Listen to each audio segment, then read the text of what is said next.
ওম শান্তি শান্তি শান্তি। অতএব সে প্রকৃত সুখ লাভ থেকে বঞ্চিত থেকে যায়। অধিকাংশ মানুষ তো পুনর্জন্মে বিশ্বাস না থাকার জন্য এ বিষয়ে চিন্তা ভাবনাই করে না। তারা ভোগে আসক্ত হয়ে নিজেদের দুর্লভ মানব জীবনকে পশুর মতো ভোগ করতে করতে শেষ করে দেয়। কিন্তু যাদের পুনর্জন্মে এবং পরলোকে বিশ্বাস আছে, সেই সব বিচারশীল মানুষের সামনে যখন শ্রেয় আর প্রেয় দুটির মধ্যে কোনোটি গ্রহণযোগ্য বিষয় বলে সমস্যা দেখা দেয়, তখন তারা এই দুই এর দোষ গুণ যুক্তি তর্ক দিয়ে বিচার করে, দুটিকে আলাদা আলাদাভাবে বোঝার চেষ্টা করে। এদের মধ্যে যারা অত্যন্ত বুদ্ধিমান, তারা দুটির তত্ত্বকেই ভালোভাবে বুঝে নিয়ে হাঁসের মতো জল থেকে দুধটুকু নেবার ন্যায় প্রেয়কে উপেক্ষা করে শ্রেয়কেই বরণ করে নেয়। কিন্তু যারা অল্প বুদ্ধি, যাদের মধ্যে বিচার শক্তির অভাব, যারা শ্রেয়ের ফলকে অবিশ্বাস করে প্রত্যক্ষ লৌকিক ভোগসুখের মোহে প্রেয়কে বরণ করে নেয়, তারা এটুকু মাত্র বোঝে যে যা কিছু ভোগ্য সামগ্রী অর্জিত হয় সেগুলি সুরক্ষিত থাকুক, আর যা এখনো পাওয়া হয়নি সে সকল বস্তু যেন প্রচুর পরিমাণে লাভ করতে পারি। কিন্তু যারা অল্প বুদ্ধি, যাদের মধ্যে বিচার শক্তির অভাব, তারা শ্রেয়ের ফলকে অবিশ্বাস করে প্রত্যক্ষ লৌকিক ভোগসুখের মোহে প্রেয়কে বরণ করে নেয়।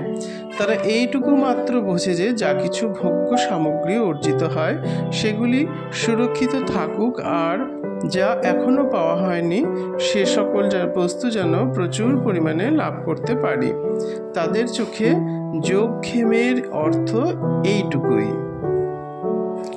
যমরাজ বললেন, হে নচিকেতা, তোমাকে আমি ভালো করে পরীক্ষা করে দেখে নিয়েছি। তুমি অত্যন্ত বুদ্ধিমান, প্রতিভা সম্পন্ন, বিবেকী তথা পরম বৈরাগ্যবান।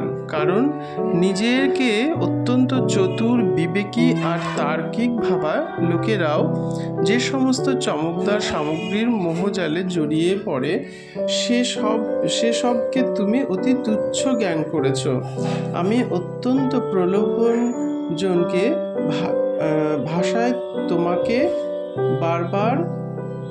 প্রলোভনজনক ভাষায় তোমাকে বারবার পুত্র, পৌত্র, হাতি, ঘোড়া, গাভী, ধনরত্ন এবং সাম্রাজ্য প্রভৃতি বহুবিধ চরম ভোগের প্রলোভন দেখিয়েছি। শুধু তাই নয়, স্বর্গের অতুলনীয়া সুন্দরী অপ্সরাদের চিরদিন ভোগ করার লোভ দেখিয়েছি। কিন্তু তুমি অতি সহজেই সেসবকে উপেক্ষা করেছ। অতএব তুমি অবশ্যই পরমাত্মতত্ত্ব শোনার সর্বশ্রেষ্ঠ অধিকারী।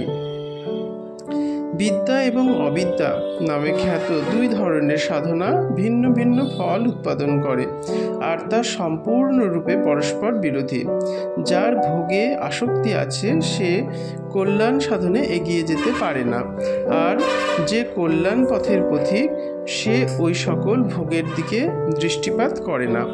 সে সব রকম ভোগকেই দুঃখস্বরূপ মনে করে সেগুলি পরিত্যাগ করে। হে নচিকেতা, আমি মনে করি তুমি সত্যিই বিদ্যাভিলাষী, কারণ বহু ভালো ভালো ভোগও তোমার মনে এতটুকু লোভ জন্মাতে পারেনি।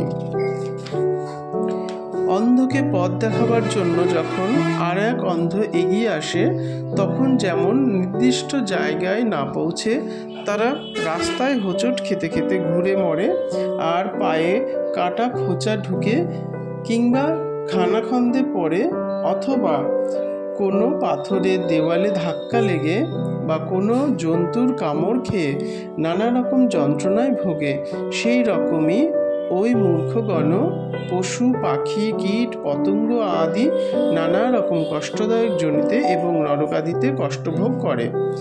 অনন্ত জন্ম ধরে অনন্ত যন্ত্রণায় ছটফট করতে থাকে। যে নিজেকে খুব বুদ্ধিমান আর মহাবিদ্বান মনে করে, বিদ্যা বুদ্ধির মিথ্যা অহংকারে শাস্ত্র এবং মহাপুরুষদের বাণীর কোনো মূল্য না দিয়ে তাদের অবহেলা করে, আর প্রত্যক্ষ সুখরূপ মিথ্যা ভোগের প্রতি আসক্ত থেকে সেগুলি পাওয়ার জন্য উদ্গ্রীব হয়, সে দুর্লভ মনুষ্য জীবনের অমূল্য সময় বৃথায় নষ্ট করে।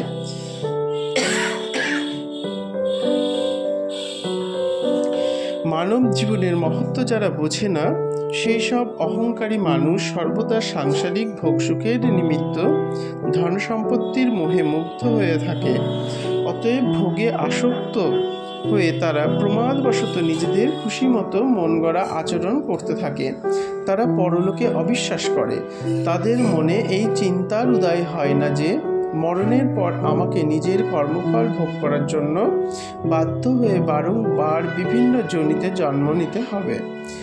ওইসব মূর্খের দল এই বিশ্বাসে থাকে যে যা কিছু চোখে দেখা যায় তাই একমাত্র সত্যি, এরই সত্তা আছে, ইহলোকই একমাত্র লোক, তাছাড়া পরলোক বলে কিছু নেই। পরলোক কে দেখেছে? সেটি তো মানুষের অলীক কল্পনা মাত্র। এখানে যত খুশি বিষয় ভোগ করা যায় ততই বুদ্ধিমানের কাজ।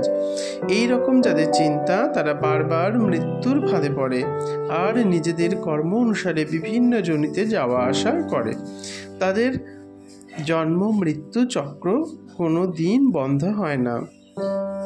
আত্মতত্ত্ব যে কত দুর্লভ তা জানাবার জন্য যমরাজ বললেন, আত্মতত্ত্ব সাধারণ বিষয় নয়।